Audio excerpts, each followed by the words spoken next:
Hello, bonsai friends. This is Evan Pardue of Underhill Bonsai, and welcome to episode 59 of Little Things for Bonsai People. And this time, I am joined by Guy Guidry. How you doing, Guy? I'm doing good, Evan. Thanks for having me. Definitely, definitely. Not you're not aware of this, but a lot of our listeners are aware of it. But I mention you quite a bit on this show. Oh, shut up. Yeah. Why would you do that? Only to get blocked on Facebook or something. Just No. It's because you're a big influence. So we're going to be talking to Guy today about his career in bonsai and his influence on the southeastern bonsai scene. So, but before we get into that, I do need to mention that our podcast is sponsored by our amazing patrons over at patreon.com/little things for bonsai people.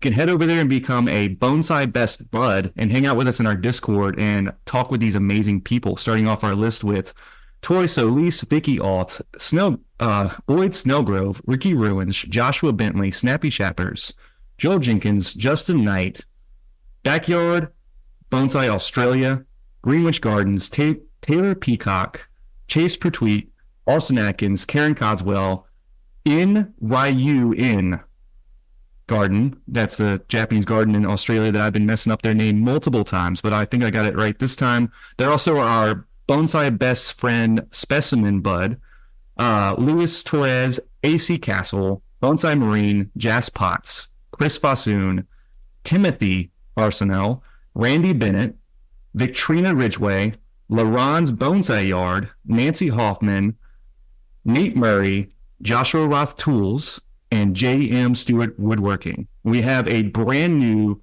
Bonsai Best Bud. And thank you, Varies Bonsai. That's the name that I got from it Patreon. sounds familiar. Varies Bonsai? Oh, maybe it sounds like a Zodiac. I don't know. Yeah, but Varies Bonsai, thank you so much for subscribing, becoming a $5 Bonsai Best Bud. But yeah, I also can't go much further without mentioning our editor, Matt O'Donnell. He makes us sound smart. He cleans up the audio, makes us enjoyable to listen to. Go over to mattodonnell.com, fill out a contact form to start your own podcast show or audio engineering project with him. He's a set basis living in Nashville, Tennessee, and he's an all-around awesome guy. It's in the script. I read it every single time. So now that we got that out of the way, how is it going for real, Guy? How have you been? Oh my God, for real or for fake? However No, you feel right now. let me go for real because I think a lot of people. I love everybody. I love bonsai, and I kind of dropped off the face of the earth. I know it. I have my own reasons. No reasons. It wasn't like I got tired of bonsai or anything, but I don't know. Sometimes you need a break, and I took like a 10, 12-year hiatus. Wow. But I'm happy to be getting reacquainted. And Evan, thank you, because you're kind of bridging a weird gap for me as I've been gone for so long, and here we are chatting online. Yeah. Chatting for everyone to hear your voice. I'm sure for the first time recorded on something like this. Well, hey, Evan, you know what? I got to tell you, why did it take me so long? I don't know, but my visit to your amazing nursery a few weeks ago was such a treat. I start seeing crazy things like one of the finest places, bonsai nurseries in America. But I got to tell you something, man. It's like a nursery. You grow these trees that, boy, you could just pick the lines and make some cuts and have world-class trees in the 5-year program, or in a lot of your cases, next year. But I was amazed, Evan. Thank you so much, Guy. Thanks for being in my backyard. Yeah. We really are in my backyard. Yeah, we recently went over. I was invited to go see Guy's collection. He's got. God, it's your collection from forever ago. You still have some of your earliest trees, if I'm correct on that. Because I remember the hornbeam and some of your other trees. I just remember. No, there's at least maybe 10 or 20 trees that were mine and became property of other amazing bonsai enthusiasts that have made the full cycle and have found their way back to me. And just as I kind of have been rejuvenated with, I don't know, a new breath of air here I'm loving bonsai, watching all you new guys come up and take the horn, by the bull by the horn. And so it's fucking making me happy, man, that I feel like I have a lot to offer. And shit, I'm an old dude, man. I'm like, I want to share it now. I used to think I wanted to hide or keep some secrets but hell no. When I got people like you and Justin and all these amazing young artists around the country, if I have anything to offer, it'll be a pleasure, and you can take it like a grain of salt, because some of the things I offer, take my advice, I'm not using it, kind of shit. Yeah, I mean, it's sitting up there. What are you gonna do with it anyway, right? That's right. But yeah, so I have, like I said, I have mentioned you a few times in previous episodes, because whenever I mention the likes of Randy and Vaughn and stuff, we kind of go in circles about how you guys have been a major influence on southeastern bonsai in the United States, as well as bald cypresses, of course. So before That's we right. get too far ahead of ourselves, let's take a little journey back to the beginning of your bonsai journey. So where did it all start? Cool. Yikes. You mean that's a long time ago? Wow. Oh, so what are you asking me? Oh, so how was I introduced to bonsai? Yeah, where did you see your first bonsai, and what sparked your interest? Wow. Okay. Back in 1984, me and my wife, Chris, and my first son, little Guy, was born in 1984. We moved into a one-bedroom apartment on Metairie Heights in Old Metairie. And the guy that rented us the apartment, he had a little courtyard down below. Oh my God, Jesus, it's crazy. He had like 6 or 7 little skinny bald cypress that were growing in like plastic pots and dishes from the kitchen, and a few elm trees. It was like, holy cow, I couldn't believe what I was looking at. Just as a kid, I knew like, this is something I've got to learn. I got to do this. I was a body and fender mechanic. It's very good with my hands, but it was like, I never saw anything like it. And in the same year, 1984, there was a world convention in New Orleans. It was BCI / World Convention. And it was like, I found a way to get to it. And I went to the convention, and I met I didn't sign up for workshops or anything. I had just been doing bonsai for a year on my own. But nonetheless, when I viewed their exhibit by chance, and just by chance alone, it was Vaughn Banting who was the monitor of that 1984 World Convention of the Greater New Orleans Bonsai Society's exhibit. You know how we do. Everybody takes a shift. You get 2 or 3 hours, and you talk to the public and try to get them to sign up so they might perhaps join your local club. But I started asking Vaughn questions, and he said, Guy, geez, he said, you're asking questions. How long have you been doing bonsai? I said, well, almost a year. And he said, where do you live? And I told him I live where I live, which, fuck, if I can still remember that after all these years. No, I was just joking. It was Metairie Heights, right off of Metairie Road. And it was just a coincidence and a match made in heaven that Vaughn Banting lived as a crow flies 8 blocks away from where I live. And he said, man, I would love to come see what you're doing. And I had a great experience with him. It was very uplifting, and I witnessed some of the demos and workshops, and went back to my own devices, never being a part of a club or anything. And I went to a Japanese cultural fair the following year, and there was Vaughn Banting. He was teaching, doing a workshop, and had an exhibit with the New Orleans Bonsai Society. It was like, holy cow. Anyway, long story short, which should have been shortened a long time ago, Vaughn said, I want to come to your house. And he came to my house on Metairie Heights. And he said, holy shit, Guy, you have giant trees. And the reason I had big trees was because my first book, the first thing I ever read, excuse me, not to regress, is, but the first time when I first moved into this 1-bedroom apartment, I was literally driving this man, Mark Tenenfeld, my first teacher, crazy because he didn't know anything about bonsai. He had merely bartered. He was a contractor, and he had traded some work for a few bonsai trees. And so his lovely wife, Heidi Tenenfeld, that Christmas, wasn't even a year, 6 months into bonsai, went to a garage sale, and she found a book, and she gifted it to me for that Christmas. And it was John Naka Techniques 2. And it's like, I read that book like 100 times in a week. And it's like, holy cow. I mean, some of the projects he was working on, I realized I can do this. I have trees this size. I know where trees are like this. Bald cypress and other trees out in the swamp. I mean, I grew up out in the swamps basically. And so very quickly I started amassing, collecting from John Naka's books. Without a Bonsai Society, I had a whole year's worth of stumps that I had collected and potted properly. And so Vaughn came over the year after I met him at the convention, the World Convention.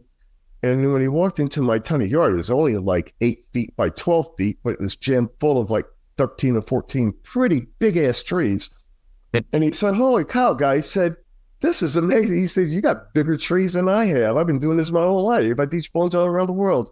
He said, if you'd have made this cut where I made maybe at 2 feet up in the air on a big trunk, he said, if you would have made it a foot lower, you'd have friggin' amazing trees.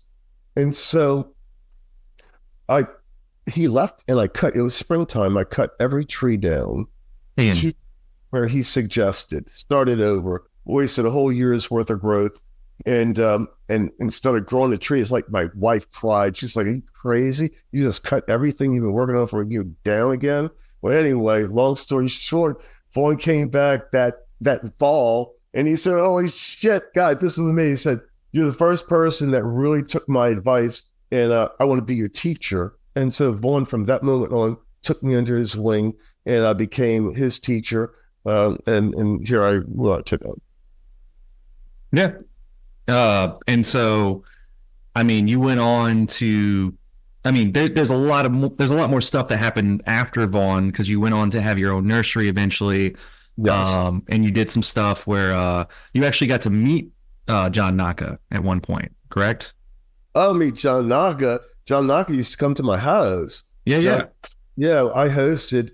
I mean, this is how cool it was. Back then in the 80s, John Naka was kind of getting burnt out on bonsai in the sense that he had been traveling the world for so long. And he was kind of ticked off at a lot of people at home, back at home. And he told us, me and Vaughn and the New Orleans Bonsai Society, but more so me, Vaughn, and our private, it was a study group. Vaughn's study group was the entire New Orleans area and the world's platform for that matter. But Vaughn had like 8 of us and he was teaching us bonsai. And we had Vaughn, Vaughn started hiring John to come to his house and we'd all go there.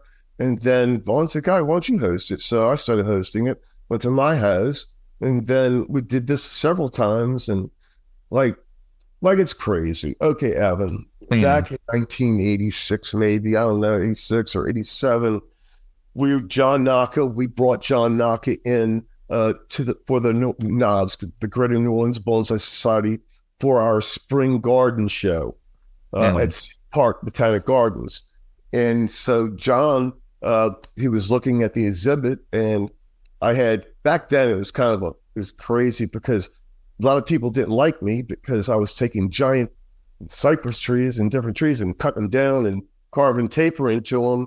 And what I thought was I was doing really good, but they were hating on me, and it was like they didn't like it. But then all of a sudden, like John walked up to a tree. He said, the first good cypress tree I made, but it wasn't a great tree, but back then it was a good tree. Man. It was like the best tree that I had made in like 3 years, going on 4 years now into bonsai. And John Naka walks up to the tree that's on exhibit at the New Orleans Bonsai at our meeting at City Park, Spring Garden Show. And I thought he was just joking because he was the master, and it was just like, I had read his books now. By that, I read everything he ever wrote, even all of his Naka-isms from Nina and Larry Regal that wrote all that. That was a great book, incidentally. But But nonetheless, he walks up to my tree and he said, your tree. I was 24, 25, 26. I was 27 to 28. I don't know. Because that's a long time. The tree looked like old man trees. And so, well, yeah. And he said, could I have it?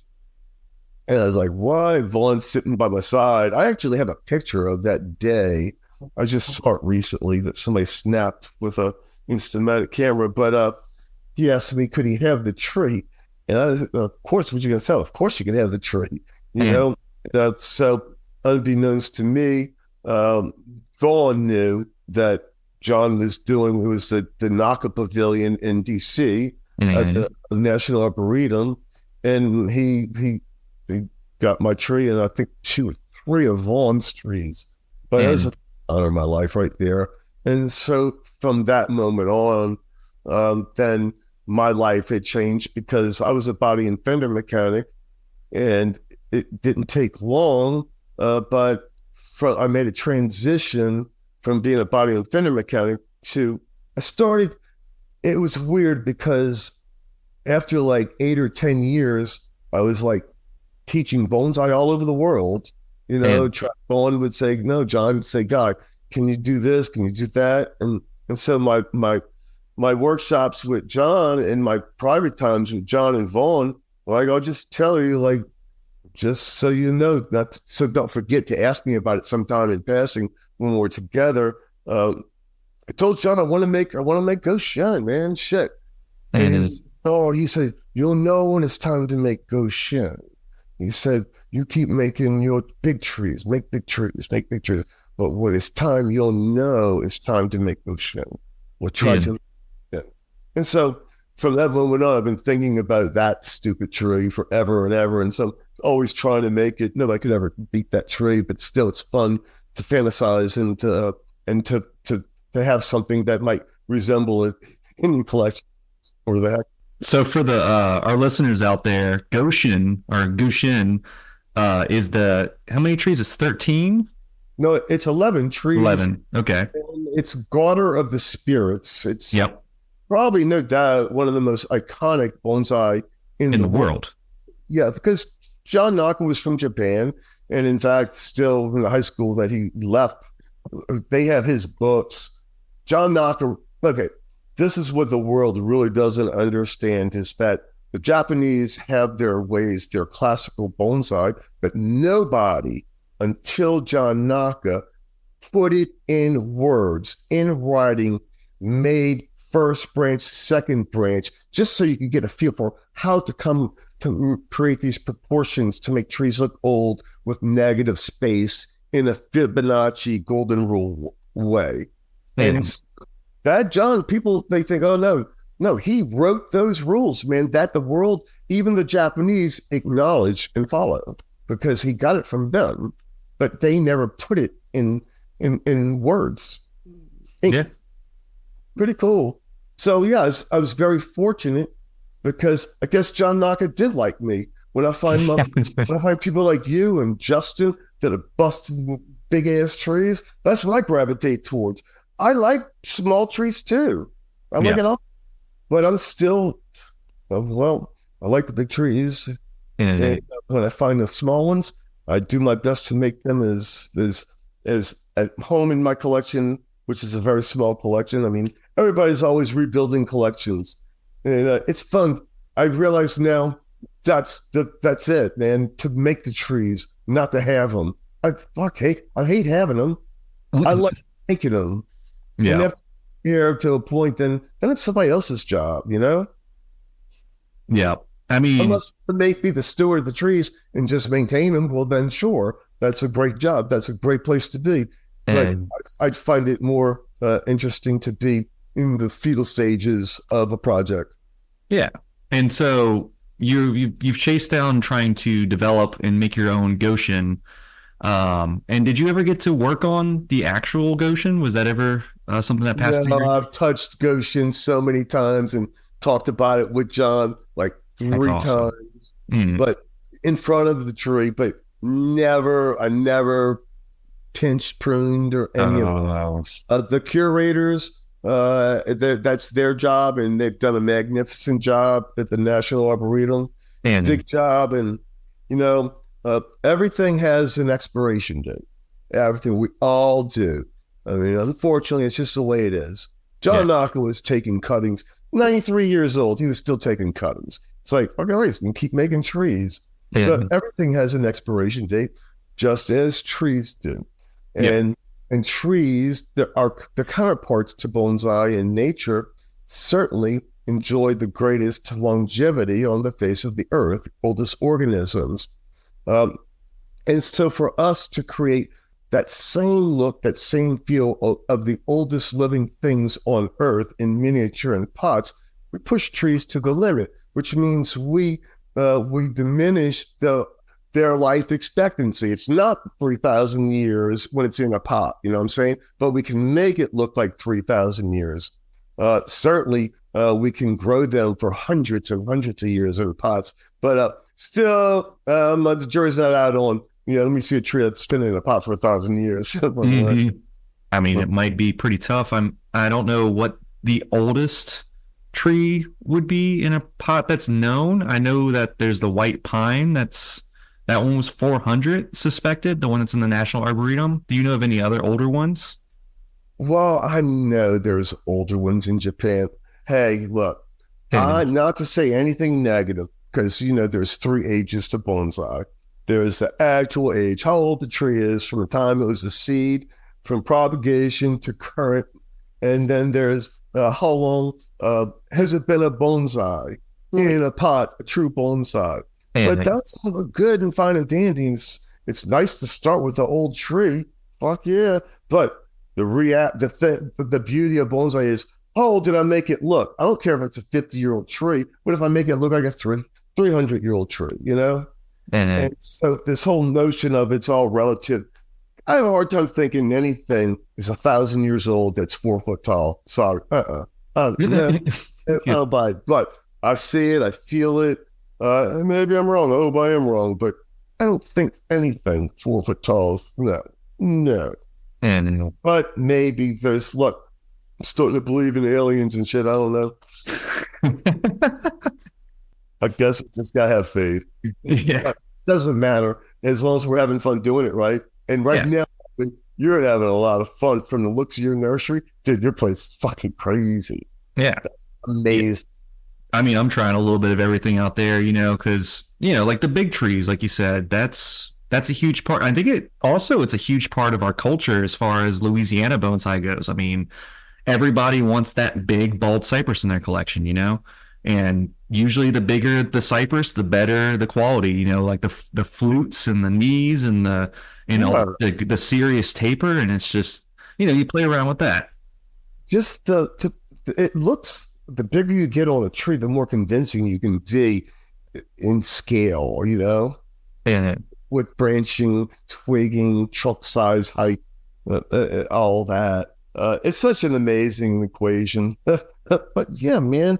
And so it's funny, Evan, that, I live just right down the street on the other side of a horse farm. And then my son lives right down the next street, down at the bottoms by the river.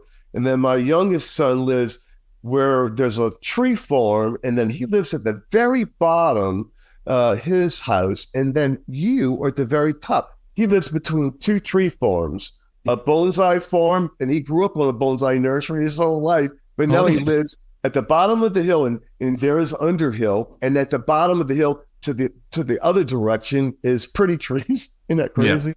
Yeah. So I'm really happy with where my kids are. Yeah, surrounded by bonsai forever. Yep, that's right. Yeah. So. This podcast is supported by Bonsai Bar, the beginner bonsai workshop popping up in breweries all across the Northeast. Bonsai Bar is 2 hours of tiny tree goodness disguised as a night out with friends. Come grab drinks, create a new tree, and watch as your friends and family get the bug for bonsai. Bonsai Bar is always looking for teachers and assistants, and you listen to this podcast, so you're probably already qualified.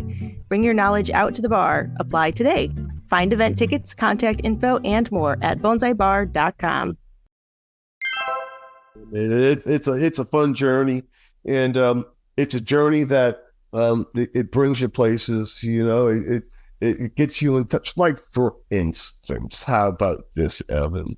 And then, This is a good one because I'm really dissatisfied with the common person's awareness of this amazing fall color that we have been experiencing for 7 weeks now. oh yeah, And we're in another roll of it. Right now, I've got new trees, bonsai turning, getting the best fall color I've had in my entire life. and But it's lingering, the fall color. So when you go home tonight, well, you won't see the colors unless it's a full moon. But tomorrow morning, a lot of the new trees' colors are going to be maxed out. Check it out. Check it out, you guys. Check out fall color in Southeast Louisiana. Best in 40 years. Oh yeah, I know. I woke up this morning and my big water elm that I've been working with for a while, the one that I brought to the national show. Dude, that brought back so many memories. That is a fun tree. Yeah, thank you. Yeah, I woke up this morning. I looked at that tree. It was golden this morning. I was like, oh no way! I didn't know it was going to get this good. And I'm like, tomorrow it's going to be better. I already can tell because of the way the tinge was and the rest of the green. And I was like, this is going to be awesome. So yeah, I mean, I'm only in my early 30s, so I mean, this will probably be one of the better falls I ever experience, and I hope it's not the last one like this. Oh my God, I'm so glad you said that because it is. For me, 40 years of bonsai, it's the best. It wasn't until bonsai that my awareness of certain things, just nature, period. I was more of a different kind of kid growing up, but it wasn't until my exposure to bonsai that made me aware of the stars, man. And day before, it was like the most incredible meteor shower. And I never saw it. I used to see a shooting star now and then, but 2 days ago, I saw 6 meteorites with one glance looking up. I saw it over and over again. And bonsai makes you aware of that kind of stuff. And nobody was aware of it. Y'all should have missed it. Justin, I'm sure you missed it. You didn't see one, I'm sure. But the thing is, same thing with the fall color. It wasn't until bonsai, this is my connection, experience, that I became aware of the non-present fall color that we experience every fall in Southeast Louisiana. And we do have good years now and then. Our gum trees and tallow trees, and some of the maples and elms and oaks do get some. But this year is a spectacular. It's superb. And to all the rest, man, I've been photographing stupid trees driving down the highway. How crazy is that? Because I want to remember this because it may not ever happen again. Yeah. And based off of all the stuff with like how we're talking about fall color and all this right now, I mean, I would say we are a deciduous dominated bonsai culture here. Would you think that? Or I know you've had a lot of junipers and pines in your collection. But no, I think you're right. I mean, evergreens, and let's exclude junipers and pines out, and then I'd say 70% of most southeastern, or this whole south area, straight across from the east all the way to Texas, is more deciduous. But it's weird because right now, if I like all my trees that are deciduous, it's more, I think I have more conifers and evergreens right now in my life, in this point in my collection, than I did any other time. That I'd say 60% right now, I still conifers and evergreens opposed to deciduous trees. But so what do I like best? Man, it's none. There's no, it's apples and oranges. All amazing. But this year, the deciduous trees have proved themselves to shine above everything else, not just the bonsai, but the counterparts along the highways and in the yards. It's really good. But I can't wait to talk to you about real bonsai stuff in the not too distant future. If you have me back, because Evan, I really want to talk, and we'll do it, I'm sure, off air. But yeah, because there's so many things that I want to tell you about that take more than an hour a time. Well, I mean, like, we're not compressed down to exactly an hour, so you have more time to share. Trust me, you're doing really good. You've been talking for half the time that we would need to make this episode good, and you've already done above and beyond what we were looking for as far as talking today, man. You can say what you want. Well, hey, saying that, I tell you what, I know I can get breathy. I can say sometimes you might have to say, "Hey, Guy, stop." But I do have a lot to say, Evan, and you're giving me a little bit of an opportunity because maybe I do want to share some stuff that I find sacred to myself. Or just that it's new, that now that I'm entering another phase of my life, that I'm in my golden years, bro, but I plan to keep on kicking for a long time. But nonetheless, I've changed everything about the way I grow bonsai, everything. And if you want to know why, there's too many reasons to like pinpoint anything. But I will say that the older you get, the more valuable your time is. And that if you want to have a big collection of bonsai, if you love it the way we all do, and well, then maybe you have to figure out, or I need to figure out, how can I minimalize the amount of man hours I invest into my collection and still have a collection. So I realized there's compromises. Like, I am so happy I want to have a healthy, vigorous collection of trees that have vitality. I do not want to maintain them at a show-ready status. I realize that there's a lot of things I don't want to do anymore. But I'm very comfortable knowing that my trees are perhaps even healthier than maintaining at a show status or near show status moment than to being a year away. I like the whole idea of being a year away. If somebody says, "Hey, Guy, you got a year to get a tree ready," well, fucking right, I could do that. But it also allows me to have really old shit, big overgrown shit that is happy in their spots, which means that I'm not bothered with pest and disease at a high level, that it's minimalized by the course that I'm taking. The direction I'm taking is minimalizing the amount of time it takes to have good trees, in my opinion. It's minimalizing, it's actually eliminating pest and disease from the bonsai arena in my yard, only because that I'm no longer promoting new growth through pruning and fertilizing after springtime. When we get into summertime months, that's when all that shit happens. And so it's a whole new way that I'm finding comforting.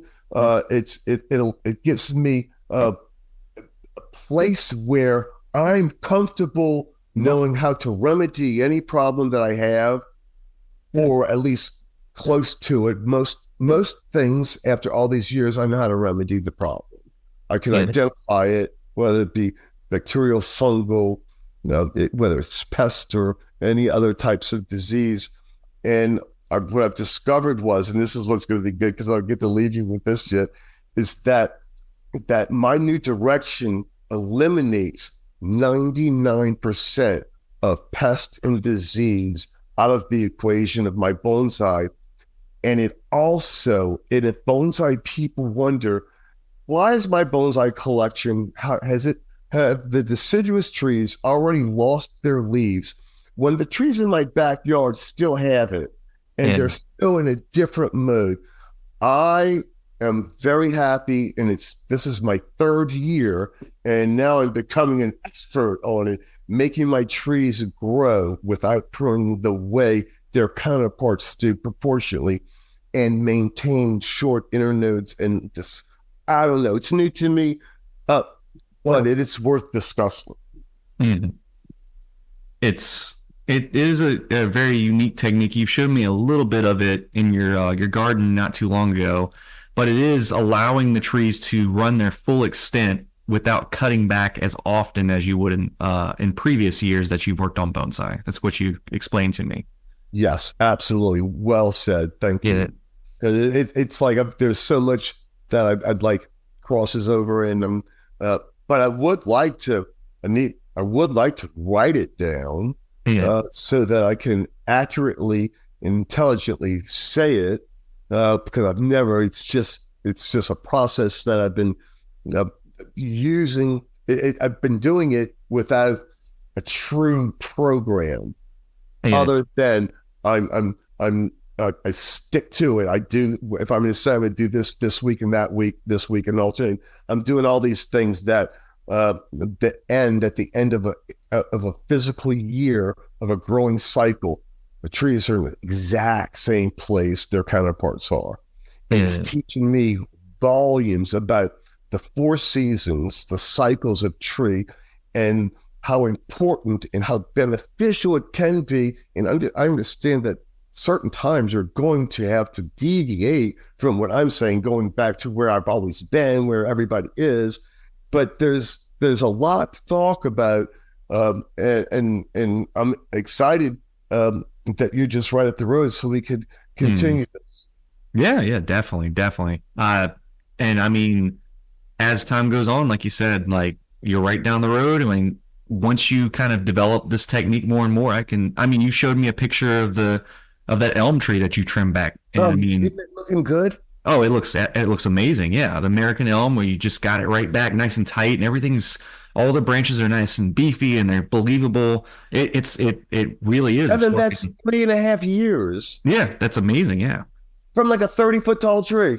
Yeah, where you pulled it out and you carved down the back, and how big is the pot that you got it in? It's a monster though. It's a big tree. It's bigger than any bald cypress that I have. I don't have a bald cypress that has a chunk that big, a solid chunk like that. Yeah. Not in my yard. There's another one. You saw the judge that's in a different yard. Mm-hmm. That big one that's in that mica pot. Yeah. That one's, it's still the same size base as that. That's how big it is. It's huge. I don't know how big our listeners an idea. How big, how round is it? It's round, I don't know, 18, 20, above the spread of the roots. Maybe 20 inches for 10 inches for 5 inches, and then 15 inches, another 3 inches, and then 10 inches, 2 inches, and then 5 inches, another 2 inches, then 2 inches. It just ends. It ends quick and convincingly. Yeah. And you can't even wrap your arms around the thing. It really is a monster. Yeah, you got a bunch of them like that. Yeah. Hey guys, it's Evan. Just wanted to take a moment to tell you guys about Bonsai Central. It's going to be a professional bonsai show going to be put on in St. Louis, Missouri, technically Collinsville, Illinois, but it's right in the same metro area. It's going to be May 3rd to 5th in 2024. It's going to be an amazing show. They're going to have top quality trees showing similar to what they had at the Pacific Bonsai Expo and the U.S. National Show. There's also going to be a Kusamono and Suiseki exhibit as well. And so with all those trees on display, there's going to be cash prizes. There's going to be 7,500 prizes, including the top prize that's going to be 2,500 for best tree and show. There's going to be an awards presentation dinner. It's going to be included in the registration. And so make sure you go over to Bonsai Central. So it's going to be bonsai-central.com and go over there and submit your submission fee. They have a call for trees right now, and they will be accepting submissions up until February 1st.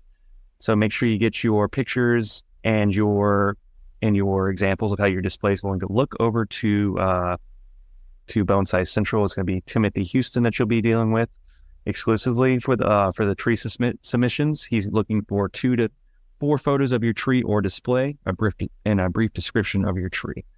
Exhibited trees, Suiseki and Kusamono will be included in a book, a show book, like they do similar for the national show. Also, make sure that you come and check out the vendors that will be at Bonsai Central this year coming up. They're going to have amazing bonsai potters. You're going to have amazing bonsai stand makers. Just to name a few, you're going to have now Tokateki, Vicky Chamberlain, Ellie Atkins of Waldo Street Pottery, April Gaspy, Roy Minaraya, and also Byron Myrick, just to name a few. There's going to be sellers of imported Japanese antique Chinese pots, as well as nurseries from all around the country, featuring Yamadori, pre-bonsai, mid-range to show quality trees in Kusamono for sale. So when you attend the show, you can pick up a show tree there and hopefully have something that you can enter the show the next year. Don't miss out on our amazing bonsai headliners. So as far as bonsai artists, including Bjorn Bjornholm, Taylor Sherrod, Miria Hijik, Andrew Robson, and Maria Stemberger, and I can't forget the Kusamono master herself, Yang Cho, who will be giving workshops and presentations. So go over to bonsai-central.com and fill out your form and register and submit your tree or buy tickets for the weekend and come celebrate bonsai with us. There was one thing I wanted to see if you were willing to go back and talk about a little bit more. Are you comfortable talking about Twister? No, I'd love to talk about Twister. Well, so let's just get off the ground here from the start. Is that for our listeners out there? If you go Google Guy Guidry Twister, then you'll get the picture of the man and the tree. So from what I've seen only in pictures, this was quite. For the first time, my listeners out there, I'm gonna say it. This was quite the fucking tree. I don't normally curse on the show, but Hell yes. It was a huge tree. I mean, how tall are you, Guy? I'm at least 6'8". 6'8"? Yeah, you are pretty tall. Whatever. All right, I'm 6 foot at least. Yeah, I don't know how tall you are. I'm really bad at heights and stuff like that. So how tall are you actually? Do you even know? 6'1". 6'1"? Okay. Brown eyes, 198 pounds. No, yeah, but white hair. It used to be black though. Yeah. Oh yeah, it was much darker. I've seen younger pictures. It's really surprising. I've only known you gray. And I was buying it back then. Yeah. But yeah, if you look at that picture, you'll see Guy standing next to it, and that just kind of gives you an idea how big this tree was. And it had a beautiful twist to it. I mean, he called it Twister for a reason, and it just started at the base, and it just did this gradual twist all the way up. And it tapered like a Hershey kiss. It was perfect. And so a lot of people will probably know this iconic tree from just being one of the biggest and most showy bald cypresses of North America, that you just see it online and in magazines. And then it went to the first national show. The very first, yes. Yeah, which is incredible. You can go look at the first national show in Rochester, New York. Bill Valvanis' show. It was Bill, hey, Mike, it did not win any awards, but Bill graced me. He put my tree on his cover. He put it on the cover of BCI. It was so cool. It was such a beautiful picture. Oh, yeah. That's an awesome picture of that tree. And if I can get a picture of it, I might even be able to use it for the thumbnail for this episode so you guys can just see it for reference without even having to bother go through all that work. But yeah, so with Twister, I mean, it's just the question is because I look at it and the dead wood, the way it's incorporated with the branching and the way that it tapers, where did that tree even start? Where do you even start with a piece of material like that? Evan, it's so funny. Evan, I'm going to go back to Vaughn Banting's study group. Me, Brian Herner, Gary Marshall, even Mel Akita from California was there at this time. And there was a tree, wasn't far off the railroad tracks in the swamp, but it was too big. It was it had a flute. It had two flutes that were excessive that made the tree 5 feet wide at the base when the tree wasn't. You had nothing like that. And so a few years went by and I stumbled across a tree again and I thought, man, if I just cut those flutes off, if I just get rid of that I could put this in a pot. Because I kept telling everybody, I said, God, what about that one? I said, well, what am I going to put it in an 8-foot pot? Well, anyway, nonetheless, I dug it up and right there on the spot, I cut those flutes off, 2 flutes. And it was me and Smitty. This tree was like 40 feet tall, big, but it had a twist. It had a twist that it was like 3/4 of a twist, maybe 5 feet up. You know what I'm saying? It was almost a full twist. And And so we dug it up. I cut those flutes off and we drug it to the railroad tracks. And a train was coming, an engine, just an engine. No cars behind it. And he stopped because this guy, he said, I've been watching y'all for years do this shit, dragging these trees out. He said, you want to ride? I said, are you kidding me? Me and Smitty lifted that tree up. We put it on the steps of the engine, and he drove us all the way to Swamp Road, where our car was parked. So that was the beginning of it. And it was like, it's still so big. What do I do with it? So I continued pruning on the 2 flares that went out forever. And then it got down to a manageable size. It was so manageable that I was able to put it into a homemade pot. It's like, hell yeah, out of wood. And Justin, it didn't take any time at all. Like 2, not even 3 years. I had carved paper from the very beginning, and it had like a roll as thick as my thumb from top to bottom. Roll. And then another 4 or 5 years went by, and I was negligent. And I had a rotten spot. I had a hole, like in between the dead wood and the where I carved paper into it that had like this much roll, a thumb thickness of roll, 1.5 inches of roll. And I had this beautiful piece of Rocky Mountain juniper. And I was like mad. I was pissed off at the world for something. I don't know what it was. And I took this piece of Rocky Mountain juniper and I shoved it into this hole of the tree. And I just forgot about the tree. And then I started, it's like a year later, it was going to be Bill Valavanis's show, the first exhibition. And I looked at Twister, it's like, I can't get this piece of wood out of there because the tree was like, the new leader was like 10 feet tall and it had encapsulated the piece of wood. And it was just by coincidence, the piece of wood, and this is just between you and me, says, fuck you. It's a bird. It's a whole arm sticking out saying, fuck you. But that's what that is. And so it was no way I could get that. Now the tree's growing around that piece of wood. And then it went by, it's like, I got a year to turn this into something because the rest of it was good. It was just the top that I let grow.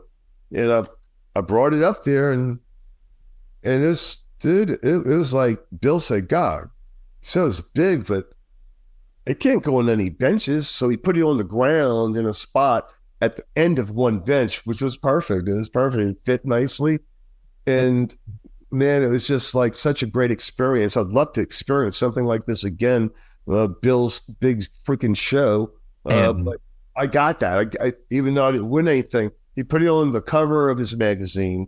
And then the second I went home, within about a week or two, well, I get a phone call and somebody says, hey, I'm on your Facebook and I want this 8 trees I want.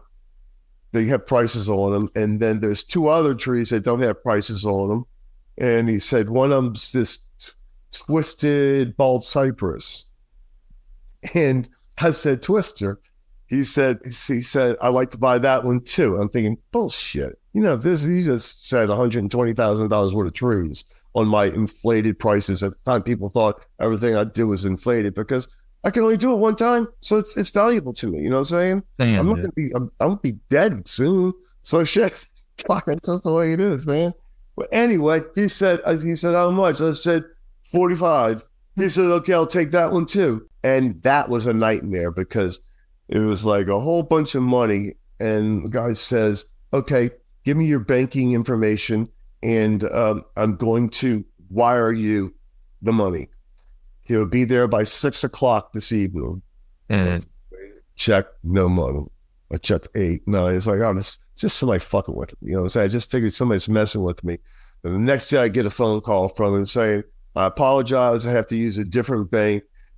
Nonetheless, it'll be in there by 6 o'clock. No, he said by noon. It's like noon, no money. It's like 6 o'clock, no money. It's like, I wasn't going to check. So the next day he called, he left a message. It'll be there today.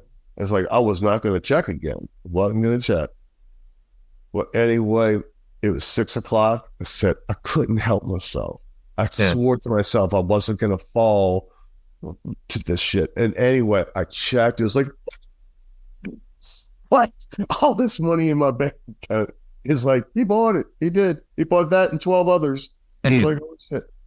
And then Twister disappeared. And then Twister went to, then this person had some financial difficulties with the movie industry. And then something else happened where everything was liquidated. And from what I understand, I think Twister wound up in Mexico. Mexico. That's odd. And then one of my dear friends, somebody said, wouldn't it be nice to reunite some of your trees, get some of your trees back from back then? And so they started finding some of my older trees. And I don't know, it seemed like it was possible that this party was going to get Twister and put it in their collection, but that's been 2 years, and the guy said that he had Twister for 2 years and it would never made it to his collection because it's always been in a holding spot while they were waiting for a pot that was coming from Japan that was like a $20,000 pot they were going to put it in. And so he said he wants to have the tree in his collection at least 1 year, and he would be willing to sell it. And so my friend said, well, he would be interested as two aficionados speak. And so where that tree is now, I don't know. You just haven't seen Twister since. Like, how long ago was your last? Okay, what year was Bill's first the first exhibition? Ooh, that's a good question because he's had 9, I think. Yeah, he's had 9 in there every other year, and I just went to the 9th one, I believe. Oh God, I think it was actually, if I think back, hold on. That's the last time I saw it was after that convention, and then it made it back home. And then shortly after that is when it sold.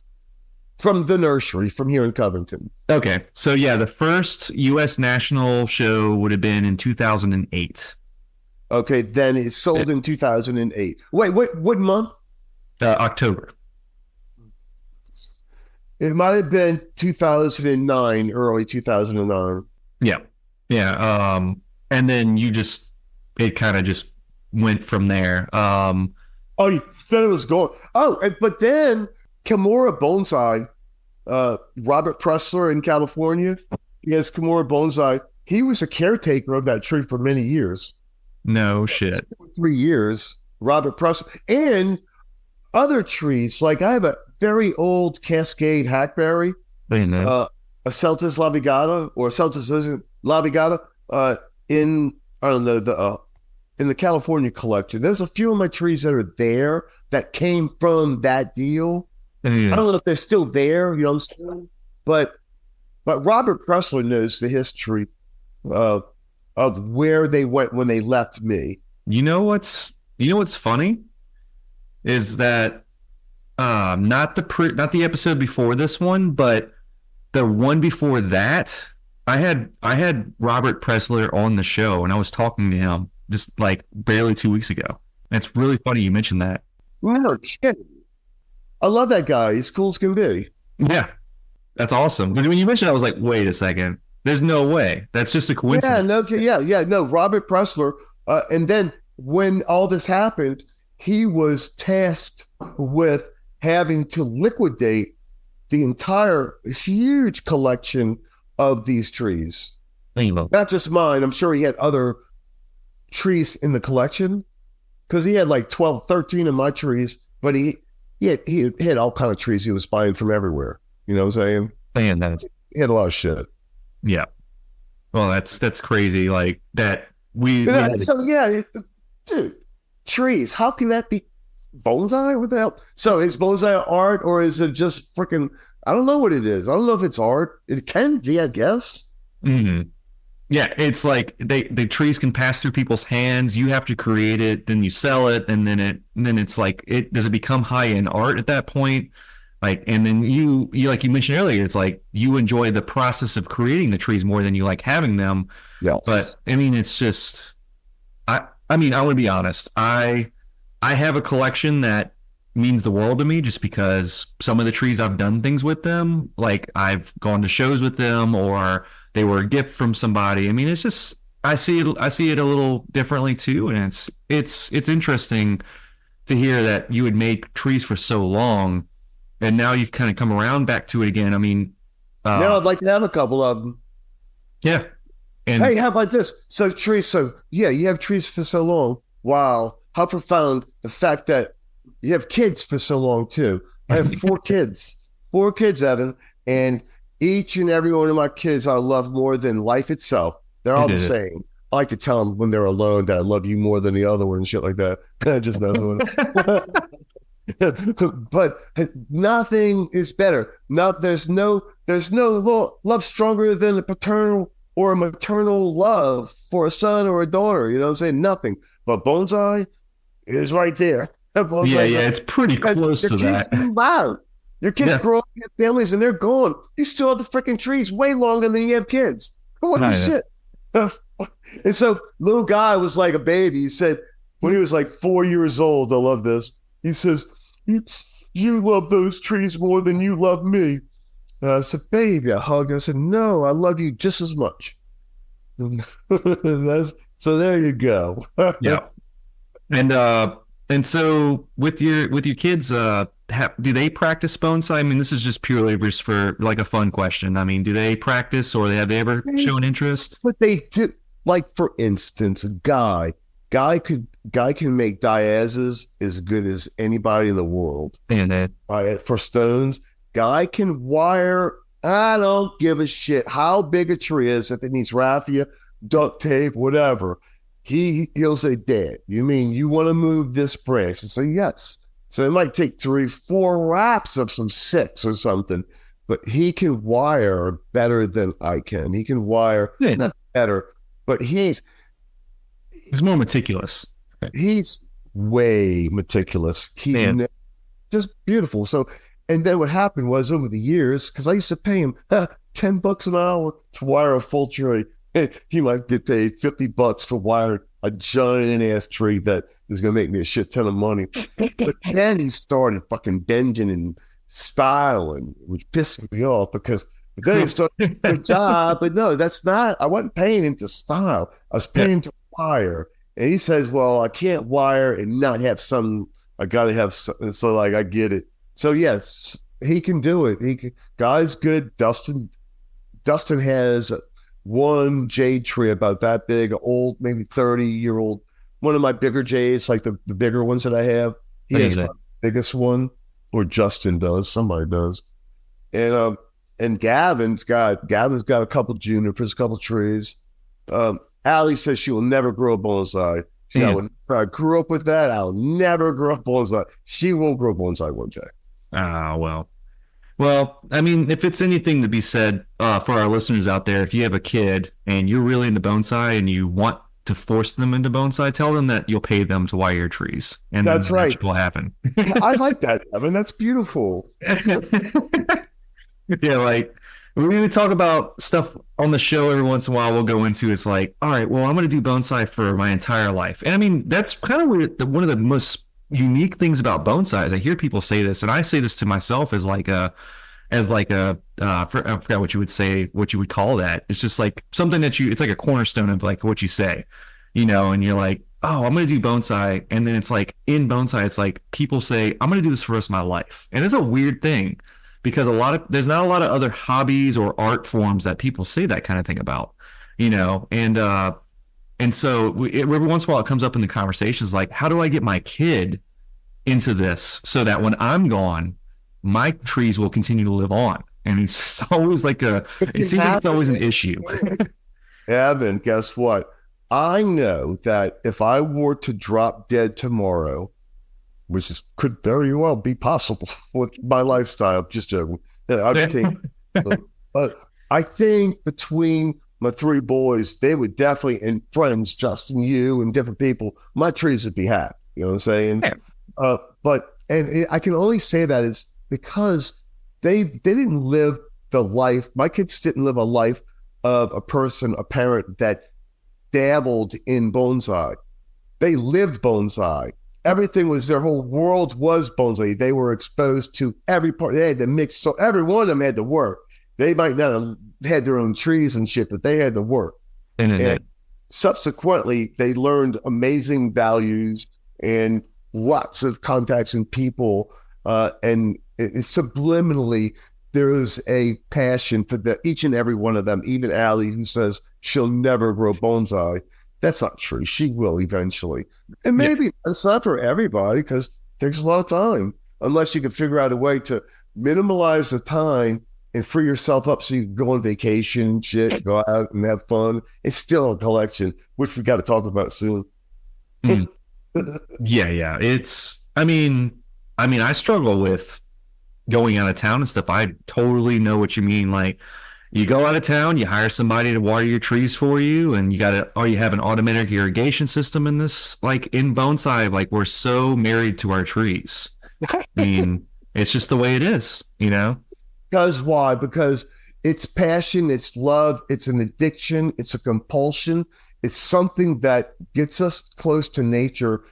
The further everything pushes us away from nature, us bonsai people and lots of other people are clinging on to, it gets us close to nature. It makes us aware of sunsets and fall colors, which make sure you are observant and take in some fall color, because no doubt it's certainly on the end of its cycle, but we have another week of good fall color. And when you go to your nursery, when I leave and I go to work, and it's pretty amazing. And so bonsai does that. And if it wasn't for an awareness of fall color, man, I don't think life would be that good. If I wasn't aware of the celestial, of meteor showers and simple things in life, that's bonsai brings out that. Bonsai it's not just the World Friendship Federation connection.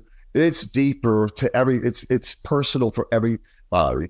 And it can go really deep, and it's a savior, and it'll kill you too. It's like, I don't want to work that hard for bonsai. I'm still going to have killer trees, but it'll be a year before I can make most trees showable.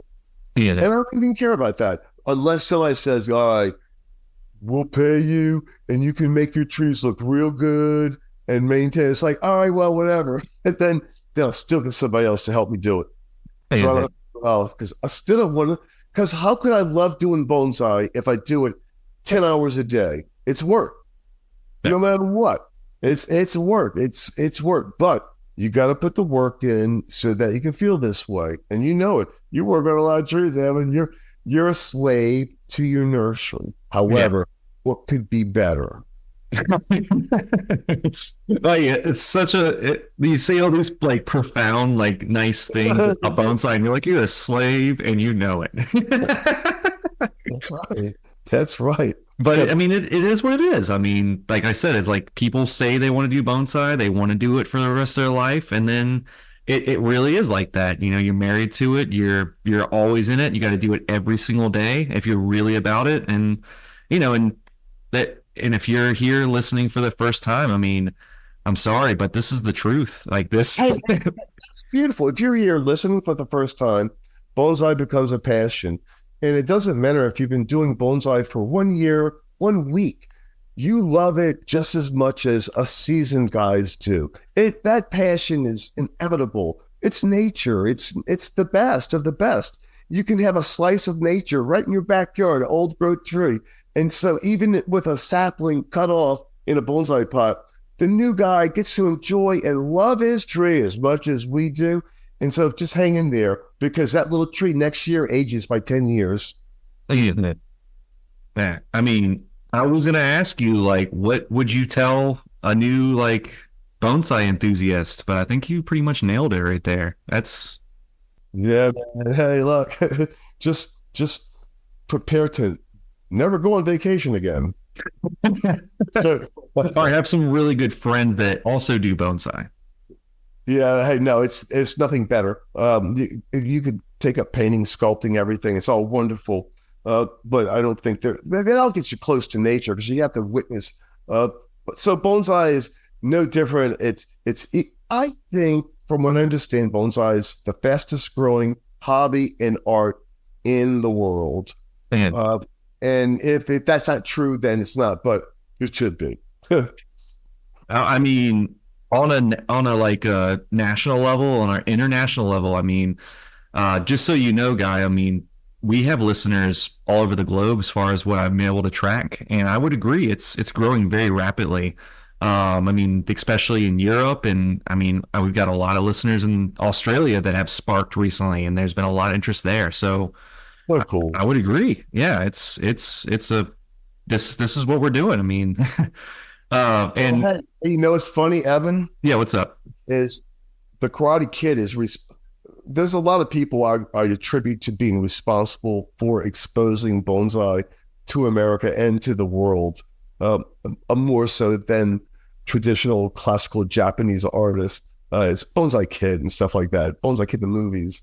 But the Bonsai Kid, Mr. Miyagi, you do know that John Naka is the character. Yeah. What's that? Oh, I said, yeah. And in John Naka, not John Naka, Mr. Miyagi is an embodiment of John Naka, Ben-Oki, and Roy Takanashi. Yes, indeed. And Yuji Yoshimura. Yuji is the East Coast. John was the West Coast.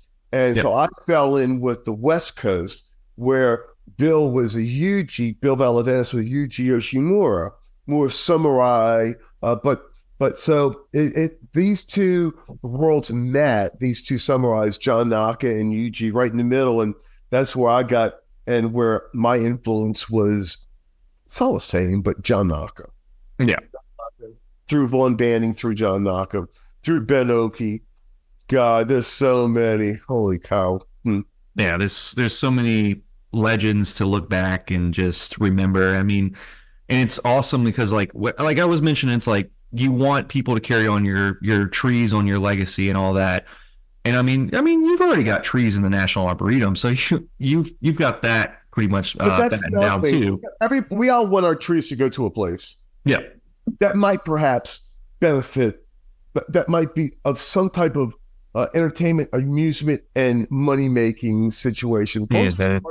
Bonsai's hard to make money at.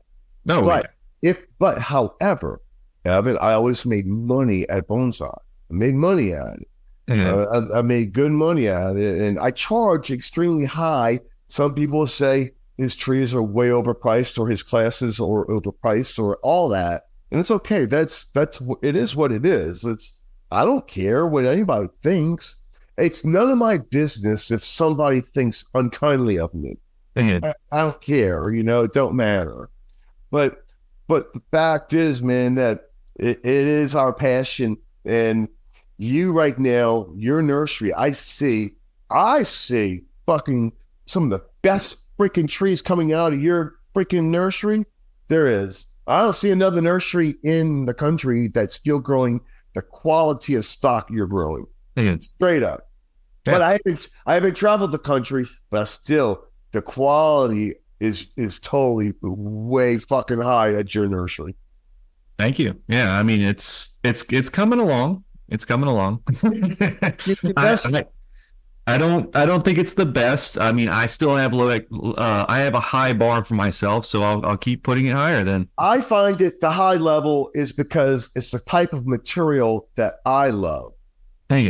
In that state, in one setting, to make moves, to find lines, and then bam, it's on. It's like some of the finest shit. That's the magic, and you have fields of dreams over there. Oh yeah, I mean, at first it was sticks, and then it was stumps, and now it's a field of dreams. But yeah, that's right. But yeah, hey, here's to the field of dreams. No, definitely. Here's to the field of dreams, Guy. Yeah. But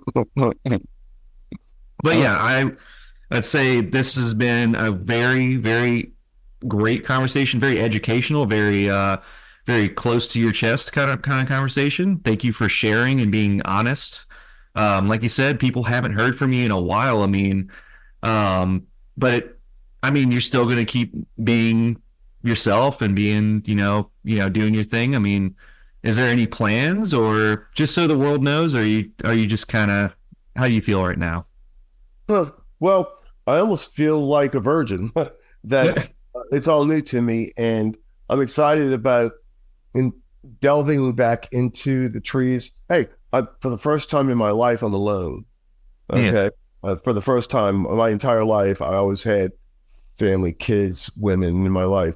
First time, and I'm kind of liking it too much. However, I need a woman in my life, man. But I need somebody in my life again. But I'm not getting married again. Oh, okay. No, I'm not. But I'm looking for someone to cook. I'm not looking for shit. If it happens, it happens. Yeah. My bonsai direction is certainly like on the up. It's not like I'm not in the other direction like I've been for so many years. That I'm really looking to like make you happy and proud with my trees. Make everybody say, when they look at my trees, say, fucking right, look at these badass old motherfuckers. Mm-hmm. Yeah, no, man. It's such a pleasure and an honor, Evan. I'm happy I'm back into bonsai to some degree. I don't know. So yeah, thanks for sharing so much stuff with us, Guy. I mean, like we were saying, it's awesome to hear that you're still in bonsai and you're still loving bonsai, and there's a future for you to do more work. But I mean, like you had already given some advice to new bonsai, like people that are going to be listening to this and people who are wanting to get into bonsai. But is there any closing remarks that you'd like to say to close us out? Well, I guess, I mean, there's never truly closing. No, I get that, but something, this little sweet thing to send us off on. Yeah, then I would say to all your listeners that right now the season is upon us, and that perhaps pick up a few books, come visit Underhill, come get some lessons so that you could take advantage of perhaps a collecting season, whether it be Yamadori from the wild, outside your backyard, in your garden, or in a landscape nursery, or best place yet, Underhill Nursery. Go get something that will get you started. And by when you get home, you'll be happy you have a bonsai tree and you'll start your whole new endeavor. Just keep buying trees. Make trees. Yeah, make trees. Make trees. Make trees. And not many people have the opportunity to collect trees. But I tell you what, I could go to your place and collect all kinds of stuff. I could get everything I need to make an instant collection very inexpensively. So just if you like the whole notion of bonsai, delve into it. Start taking classes. Get into it. Just do it. Do it. Be real about it. Because everything is an annual thing. If you miss out on this growing season, this spring, you got to wait a whole year to do a lot of stuff. And so, and if you, well, then wait a whole year, but you keep putting that off, you're never going to do it.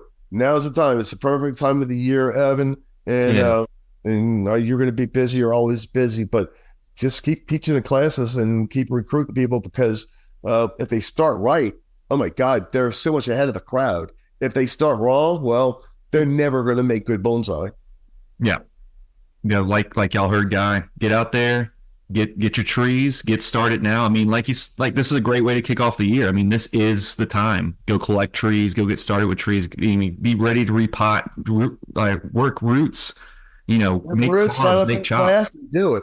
Yeah. So just do it. But yeah, thank you so much for hanging out with me, Guy, and being on the show. I know the world will be excited to hear from you. So yeah, it's been a good time. Evan, thank you. It was a pleasure and an honor.